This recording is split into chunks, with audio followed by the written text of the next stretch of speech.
Hi hello అందరికీ నమస్కారం. నేను మీ Priya. Welcome back to Aadya media. ఈ రోజు మనతో ట్రెండింగ్ టాపిక్స్ డిస్కస్ చేయడానికి దాసరి విజ్ఞాన్ గారు ఉన్నారు, సినీ క్రిటిక్. ఆయనతో మాట్లాడదాం. Hi sir. Hi. Rakesh master గారు చనిపోయి 11 days అయిపోయినా కానీ ఆయన మీద ఇంకా చావు వెనకాల రీజన్ అది ఇది అని అసలు చాలానే బయటకు వస్తున్నాయి. ఆయన చుట్టూ ఉండే వాళ్ళు కూడా అది రీజన్ అని ఒకరు, ఇది రీజన్ అని ఒకరు చాలానే బయటకు తీసుకొస్తున్నారు. అయితే ఇప్పుడు ఏంటంటే ఆయన లేటెస్ట్గా ఆయన సెల్ఫీ వీడియో ఒకటి రిలీజ్ అయింది. విచిత్రం ఏంటంటే ఇప్పటి వరకు అమ్మ నాన్న గురించి ఆయన ఎక్కడ ఏ ఇంటర్వ్యూలో మాట్లాడలేదు.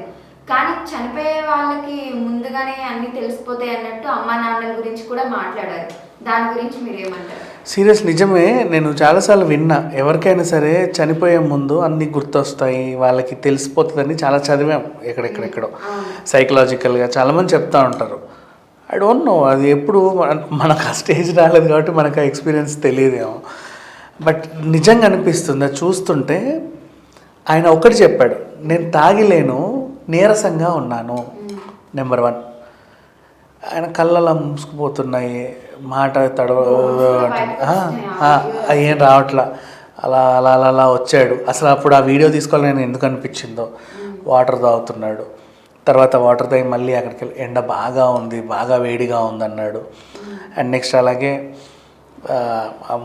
మూడో ఆవిడ ఎవడో వచ్చింది కదా, ఆవిడ గురించి కాసేపు మాట్లాడి నా కూతుర్ని తిట్టింది, మా ఆవిడ్ని తిట్టింది అని చెప్పి వాళ్ళని తలుచుకున్నాడు. వాళ్ళు చాలా మంచోళ్ళు, వాళ్ళని అనవసరంగా ఈమె తిట్టింది అని.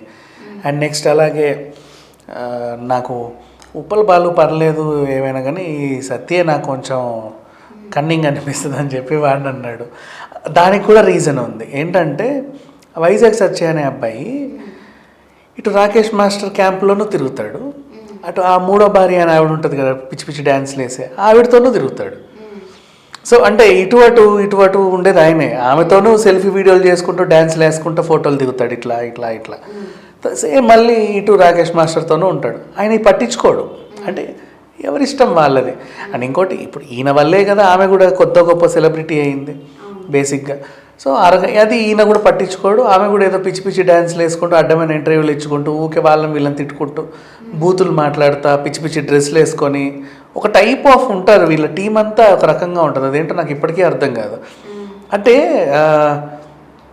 ఎక్కువ కూడా ఇప్పుడు ఆవిడెవరో ఒక అమ్మాయి ఉంటుంది, ఆవిడ అదేంటిది బూతులు మాట్లాడుతుంది, పేర్లు ఎందుకులే కానీ బూతులు మాట్లాడుతుంది, పచ్చి బూతులు, ఇట్లా లంగాలు ఎత్తి చూపించే బూతులు మాట్లాడుతుంది వీడియోలు తీసుకుంటూ. ఆవిడని వీళ్ళ టీంలో చేర్చుకుంటారు. ఇంకొక ఆవిడ బ్లూ ఫిల్మ్లే చేస్తుంది, ఆవిడ వీళ్ళ టీంలో ఉంటుంది. ఇంకొకటి ఊరికే వచ్చేసి సెలబ్రిటీలతోని నేను వాళ్ళతో డేటింగ్ చేశాను, వాళ్ళు నాకు పెళ్లి చేశారని వాడు వాగుతాడు. వాళ్ళు వీళ్ళ టీం అంతా ఒకటి సపరేట్ డిఫరెంట్గా ఉంటుంది అంటారు. అంటే ఏమో వీళ్ళందరూ భలే కలిశారు అనిపిస్తుంది ఆ గ్రూప్ అంతా కూడా. దాంట్లోకి రాకేష్ మాస్టర్ ఎందుకు వెళ్ళాడో ఏమో. అంటే పాపం ఆయన లాస్ట్ స్టేజ్లో ఆయన కూడా ఒకడిస్తే తినే మనిషి కాదు, సంపాదించుకోవాలి, ఇదే దొరికింది, ఈవెంట్స్కి వెళ్తున్నాడు. ఒక రకంగా ఆయనకు వీళ్ళు ఉపాధి కల్పించినట్టు ఆ విషయంలో మెచ్చుకోవచ్చు. కాకపోతే ఆ అబ్బాయిలు ఏం చేస్తున్నారు, వీళ్ళిద్దరు కలిసి ఉన్నప్పుడు అంటే వీళ్ళు విడిపోయిన తర్వాత అంటే ఒకరి మీద ఒకరు ఆరోపణలు చేసుకుంటూ బూతులు తిట్టుకుంటూ ఫ్యామిలీని ఆడిపోసుకుంటూ రకరకాలుగా వీడియోల మీద దాడి చేసుకుంటున్నప్పుడు ఈ మనుషులు నీ దగ్గర ఉండి మళ్ళీ ఆయన దగ్గర ఉండి ఆమెతోనూ ఫోటోలు దిగి నీతోనూ ఫోటోలు దిగి ఆయనతో డ్యాన్సులు చేసి నీతో డ్యాన్సులు చేసేసరికి నాకు అనిపిస్తుంది కదా, ఏంటి నేను ఇంత చీప్ అయ్యానా, నేను చివరికి ఇలా దిగజారాను, నా లైఫ్ ఇలా అయిపోయింది ఏంటి, చివరికి అట్లాంటి వాళ్ళతో నేనేంటి ఎంత పెద్ద పెద్ద పెద్ద స్టార్లతో చేశాను. మా మహేష్ బాబుని కూడా మహేష్ బాబు అలా చేయి ఇలా చేయి అని శాసించిన రోజులు ఉన్నాయి. పెద్ద పెద్ద హీరోయిన్లను డీల్ చేశాను, పెద్ద పెద్ద డైరెక్టర్లను డీల్ చేశాను, మహా షోస్కి జడ్జిగా ఉన్నాను, నా పరిస్థితి ఏంటి ఇలా అయిపోయింది అని అప్పుడప్పుడు అనిపిస్తుంది కొంతమంది మనుషులకి. ఆ రోజు ఆయనకు అనిపించింది. అందరూ కూడా ఆ వీడియో చూసిన వాళ్ళందరూ కూడా మళ్ళీ తాగేదో మాట్లాడుతున్నాడులే అనుకున్నారు. బట్ ఆయనకైనా క్లారిటీ ఇచ్చాడు, ఏంటి నేను తాగి మాట్లాడట్లేదు, నీరసంగా ఉన్నాను అని. అంటే అప్పటికే బొల్లంతా నీరసం అయిపోయింది, నా హెల్త్ ఏదో పాడైంది అని ఆయనకి ఏదో అర్థమైంది.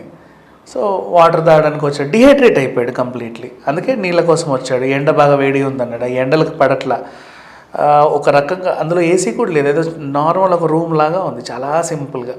అంటే బేసిక్లీ మన ఒక బ్యాచిలర్స్ రూమ్స్ ఎలా ఉంటాయి అంటే మినిమం ఏం లేకుండా జస్ట్ ఉన్నామా పడుకున్నామా తిన్నామా లేచి పని చేసుకున్నామా అన్న రూమ్స్ ఉంటాయి చూడు, ఆ టైపే ఉంది దాంట్లో. పెద్ద అది కూడా ఏం లేదు, అంత హైజీనిక్గాను లేదు. అక్కడే కింద కూర్చొని ఏదో వాళ్ళే వండుకొని తింటున్నారు, అవన్నీ చూసాం మనం ఆ విజువల్స్.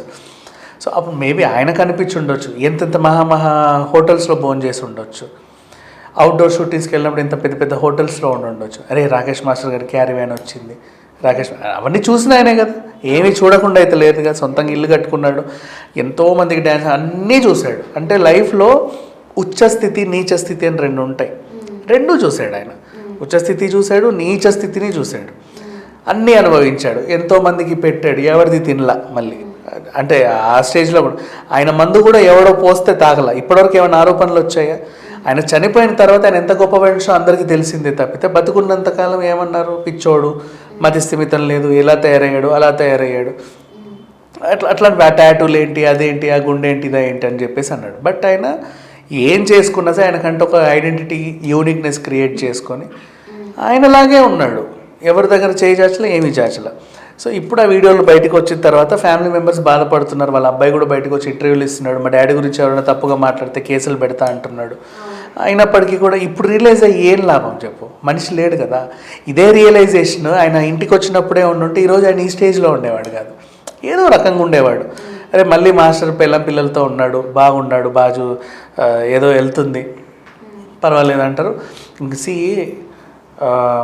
ఆయనకు అవకాశాలు ఇవ్వాలంటే, ఇంకా చెప్పాలంటే, ఏదన్నా ఒక చిన్న రియాలిటీ షోకి జడ్జిగా కూడా పనికిరాడా రాకేష్ మాస్టర్? చిన్న రియాలిటీ షోకి ఇప్పుడు పిల్లలతో డ్యాన్స్ ఐకాన్లకి సైకిల్ చేస్తున్నారు, డ్యాన్సులు రాని వాళ్ళని, భాషలు రాని వాళ్ళని తెచ్చి నువ్వు జడ్జిగా పెడుతున్నావు. అట్లాంటిది రాకేష్ మాస్టర్ జడ్జిగా పనికిరాడా? సీనియర్ మాస్టరేగా.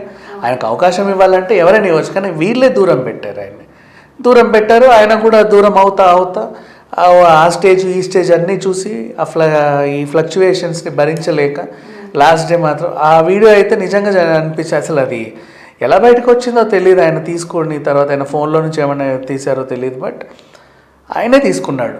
అందరినీ చూపించుకుంటూ ఇట్లా పిల్లో కూడా హైజీనిక్గా లేదు, పిల్లో కవర్ కూడా లేదు. చూసుంటావు నువ్వు పడుకున్నప్పుడు పిల్లో కవర్ లేదు. అంటే నార్మల్ ఒక హాస్టల్లో, లాడ్జ్లో మనుషులు ఎలా ఉంటారో అట్లాంటి రూమ్లో ఆయన చివరి రోజు గడిపారు. అంటే అబ్బా అనిపించింది నాకు కూడా, అన్నీ ఉండి కూడా ఎవరున్నా లేకుండా. ఎంత మారుమూల ప్రదేశం అయినప్పటికీ కూడా ఇవాళ రేపు చిల్లాచితగా వాళ్ళకు కూడా హోటల్ రూమ్స్ ఇస్తున్నారు, ఏదో ఒకటి చిన్నది. ఆయనకు ఆ హోటల్ రూమ్ కూడా ఇవ్వలేదు, అందులో అలా ఉన్నాడు, వాళ్ళే వండుకొని తింటూ. ఆయన అడ్జస్ట్ అయ్యాడు చూడు వాళ్ళందరి చేత, ఏదో ఉన్నామని చెప్పేసి. అది ఆయన గొప్పదనం అనుకోవాలి. ఇవన్నీ మాట్లాడుకున్న మనిషి అయితే మన దగ్గర లేడు. కాకపోతే ఇప్పటికీ వీళ్ళందరూ కూడా రాకేష్ మాస్టర్ చావుకు అది కారణం, ఇది కారణం, వాళ్ళు కారణం, వీళ్ళు కారణం, ఇలా జరిగింది అలా జరిగిందని రాసుకుంటానే ఉన్నారు. ఇది జరుగుతుంది. Thank you so much sir. So చూసారు కదా, ఇది వాటి ట్రెండింగ్ న్యూస్. మరొక ఇంట్రెస్టింగ్ న్యూస్తో మళ్ళీ మీ ముందుంటుంది ఆద్య మీడియా.